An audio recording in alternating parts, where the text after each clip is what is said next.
everyone.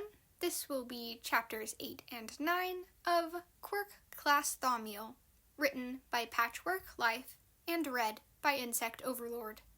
Chapter 7 is titled Sobbing Kids and Back Alley Surgeries Don't Mix, and has content warnings for gore. And that warning is pretty serious, especially if you're squeamish about needles. Izuku had been having quite a day. First, it was Kachan and his bullies, then getting attacked by some mugger made of slime. Finally, his own Quirk had practically gone haywire, and now he was getting offered help from a strange man who looked like a blonde human stick bug. Yes, I think so, Izuku responded warily. Thanks for the assist, mister, he said, accepting the offered man's hand and pulling himself to his feet. Yagi Toshinori, the stranger declared. What was that thing, anyway? Some kind of rocket? It was a rubber ball, actually.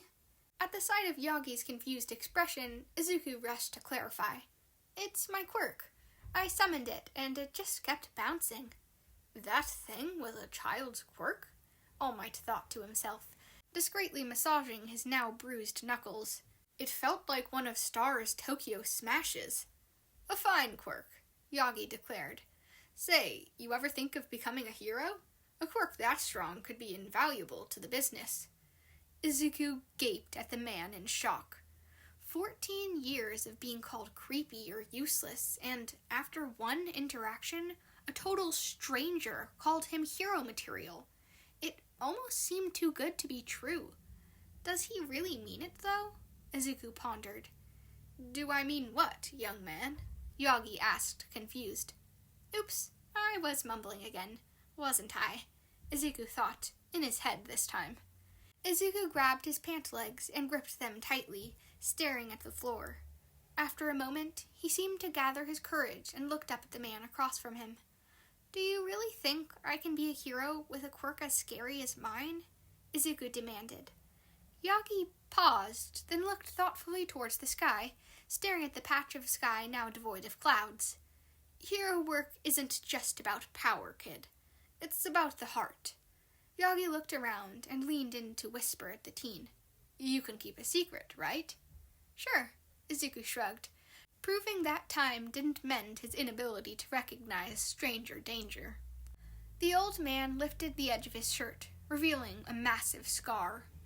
The wound spanned over a foot in radius, originating from a spot just below the ribcage. Gnarled flesh and surgical wounds stitched themselves together to form a mass of scarred skin, barely recognizable as human. In other words, an average Tuesday evening for Izuku. I actually used to be a hero.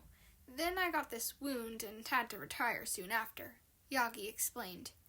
My point being, hero work is dangerous. No matter how strong your Quirk, every time you put on the costume, you will be risking your life. So, more important than power, yes, much more important, is heart. Yagi punctuated this point by poking the boy's chest with his finger. A single tear fell from Izuku's eye, then two, until the boy was sobbing. Yagi patted his shoulder reassuringly as the boy wept. There, my boy. All will be well. It's just, other than my mom, you're the first person to ever say that to me, Izuku choked out, wiping his wet face with his sleeve. That can't be right, All Might thought. A Quirk that summons balls of kinetic energy strong enough to hurt me, and nobody once told him he could be a hero? Thank you, Izuku stuttered out, tears coming to a halt. Is there anything I can do to pay you back for everything, mister? Not unless you got a spare handful of organs, Yagi joked. I do have some of those I could summon. Izuku contemplated the idea for a bit, before settling on something better. Click. All right, I know what'll help. Just close your eyes, Izuku proposed. Click. Confused, but willing to humor the boy, lest he cry anymore, Yagi closed his eyes. What's that clicking sound? He thought to himself as his eyes shut. Click. No sooner had he done so, a chair of some sort rose up beneath Yagi's feet.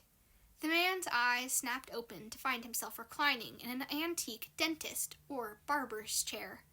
Stranger still were the metal cuffs attached to the arms and footrests. The guard snapped shut with a metallic sound. "It really would be best for you to close your eyes, Yagi-san," Izuku said to the man. "It always helps me whenever I get shots." "What is the meaning of this?" Yagi demanded, struggling to no avail to extricate himself from the chair. The metallic cylinder the chair rested upon opened, and a metal arm reached out and up to the frantic man. The arm's end was sharp, a long needle that looked almost like... Oh no, when the kid said shots, he wasn't kidding. The needle rammed its way into Yagi's neck and injected him with some sort of thin liquid. "Ugh," Izuku said, holding his hand over his mouth and looking greener than usual. "I can deal with anything else, but not shots. They gross me out." Yagi tried to demand an answer out of the kid, but found that his mouth was becoming more difficult to move. "Looks like the anesthesia is kicking in. I've got to get going, mister, but I hope the operation goes well," Izuku yelled as he grabbed his bag and ran off to the underpass, apparently too queasy to stick around any longer. "Operation? What operation?" More metal arms extended from the cylinder, with a number of attachments from saws and scalpels to tiny liquid suction tubes. The largest set of saws began to work its way through Yagi's shirt, cutting the fabric until the entirety of his scar was exposed. "Is this thing some kind of back gallery surgery chair?" Yagi thought, as he struggled once more against his bonds. "I've got to get out of here." Still, the cuffs held tight. It didn't help Yagi's situation that his arms were completely limp from the injection. The scalpel reached the man's exposed skin and began to make an incision. Seared with pain, Yagi couldn't even scream. "Is this supposed to be anesthesia? The kid said something about that before he left." Following that thought, Yagi remembered a lecture he once received from Recovery Girl after he required a surgery to remove a shard of scalpel while studying at UA. "Really, boy, I had to use the office's whole year's supply of anesthesia just to keep you under for an hour. That ridiculous quirk of yours and its toxin invulnerability. I swear, quirks these days are getting wilder and wilder. That must make whatever was in the syringe the good stuff. Not good enough to knock me out completely, though." Yagi internally screamed as the scalpel finished its cut, and a second arm reached from the wound to insert a larger tube of some sort. The pain grew worse as the tube started to pump liquid into Yagi's open wound. Seconds later, the searing grew agonizing as he felt the liquid melt away his insides, a process completed by a second tube's insertions and subsequent suction of his liquefied flesh through it. All Might could only watch in horror as he watched the remnants of his organs travel through the clear tube and down the depths of the chair. "Is this how I die?" the retired hero thought to himself grimly. "Organs stolen by some random kid's magic chair under a bridge? I guess my mom got it right." All Might snapped out of his daze by a third tube's entrance into his chest cavity. This tube was churning out a strange liquid as well, but it felt thicker than the rest. The third tube burned far, far worse than the others, and although Yagi couldn't work his vocal cords, his mouth opened in a silent scream of terror. The surgery continued for hours after this. While Yagi was only dimly aware of the events that came afterwards, he recalled images of his organs being rebuilt beneath his eyes, catching occasional glimpse of long missing lungs and liver underneath the many prodding scopes and whizzing saws. Finally, far past the point Yagi felt as if he could bear the torture no longer, the arms finished sewing the man's shirt back together and retracted. The 4 cuffs released with a hydraulic hiss, and the man was free. Wasting no time at all, Yagi sped away from the demon-possessed chair as fast as he could. Though his limbs may fail underneath him, and the pure delirium and panic left his sense of reason long in the past, the man would stop at nothing to escape those deadly cuffs, should they decide to call him back for a checkup. After over 24 hours of holding himself up in his home, watching under a pile of blankets in the pitch dark of his bedroom, Yagi finally checked his abdomen as a damage report. What he found was not the gnarled mess of scars he had become accustomed to over the past decade, but only a single pink incision line, evidence of what he hoped was a horrible nightmare. This concludes Chapter 8. The SCPs in this chapter are SCP-018, Superball, and SCP-1300, Liquid Surgeon. Here is Chapter 9. This chapter is titled Talk About the Struggles of Artists, and its content warnings for drowning. Deep in the vaults of the SCP Foundation was a painting. This painting was covered by a large cloth and locked in a storage container. The painting appeared to be made from a perspective of a character underwater. It was mesmerizing, the way the rays of light from the surface seemed to reach through the frame. The painting's blue, calming veneer was merely a facade, however. Not even the Foundation knew the secrets held in those strokes of oil paint. Stephen Yearling was an artist. They all were, really, all 5 of them. The 5 artists in question were students of Redacted University. None of them possessed much talent, but each was gifted in their own right. Their brushstrokes may not have been the most elegant, but each of them understood the heart that went into making art. The soul. They met at an art convention. Stephen went selling sketches. The other 4 were quick to gather around, offering encouragement and praise. Soon, the talk shifted to each of the artists' love for the craft. They all hit it off instantly. The 5 worked together for months afterwards. They shared a space in the dorm studios, a wonderland of hanging white tarps covered by a myriad of splattered colors, and paintings of every subject imaginable, from mountaintops to eggs on toast. A large, empty canvas sat in the front and center. Stephen planned to use the space for his greatest work yet, his magnum opus. Stuck on the subject for weeks, Stephen sketched out an idea and threw out each and every one. He needed his masterpiece to be alive, to feel like you could breathe in the scene, or suffocate inside. So, when an opportunity arose for the group of 5 students to visit the country of Redacted, he leapt at the opportunity. If inspiration was Stephen's goal, then this trip might be the road to bring him there. His 4 friends enthusiastically agreed. The trip to Redacted was uneventful, a long plane ride across the ocean. Still, Stephen felt nervous, like he had never felt while in the air. Would he find the answers he sought, or would he be left grasping at straws? Thankfully, he had his friends to comfort him.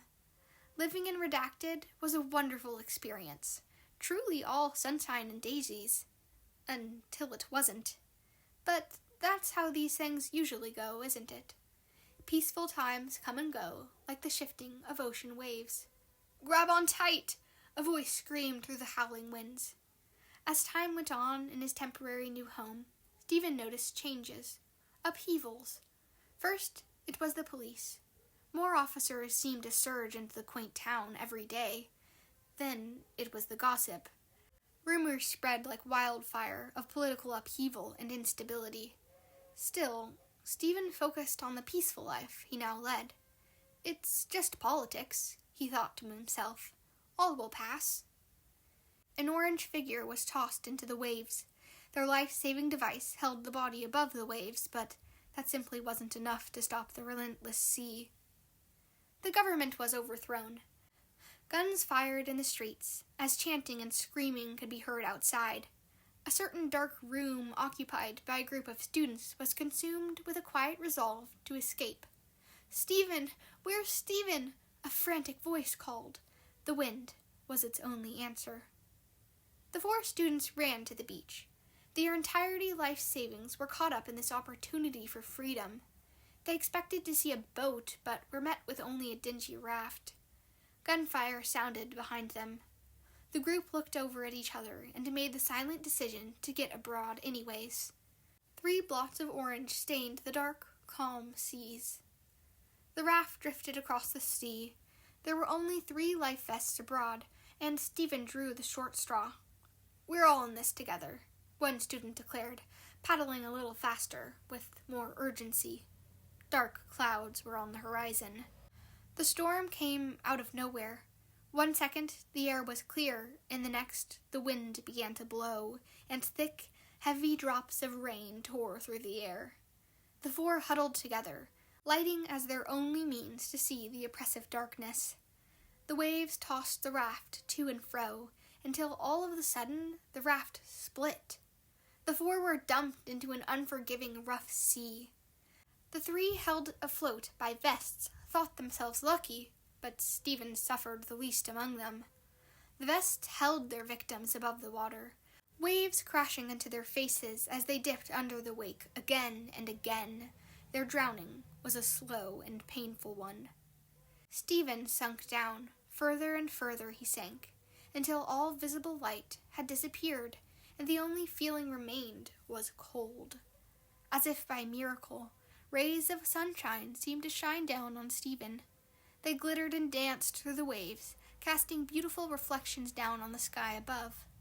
Beautiful, the student, the sun, the artist thought as he breathed his last. When Stephen Yearling's belongings were collected, a total of 1,392 works were found. These works ranged from simple sketches to vast sculptures. Among them, front and center, was a simple painting. The painting was the most alluring and lifelike of all of them, depicting only blue. The back of the painting was signed with 4 names, and among them one in bold, Stephen Yearling. "Drown them," the painting seemed to whisper. "Drown them all. Show them that wonderful light. My masterpiece." This concludes Chapter 9 of Quirk Class Thaumiel.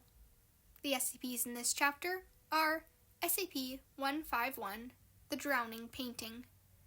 I hope you guys liked these 2 chapters. Rereading them out loud, I remembered these are intense. Some graphic depictions of gore and drowning. I'm definitely putting the content warning on this chapter. Even still, I hope you liked it. The next chapters should be up soon, and thank you so much for listening.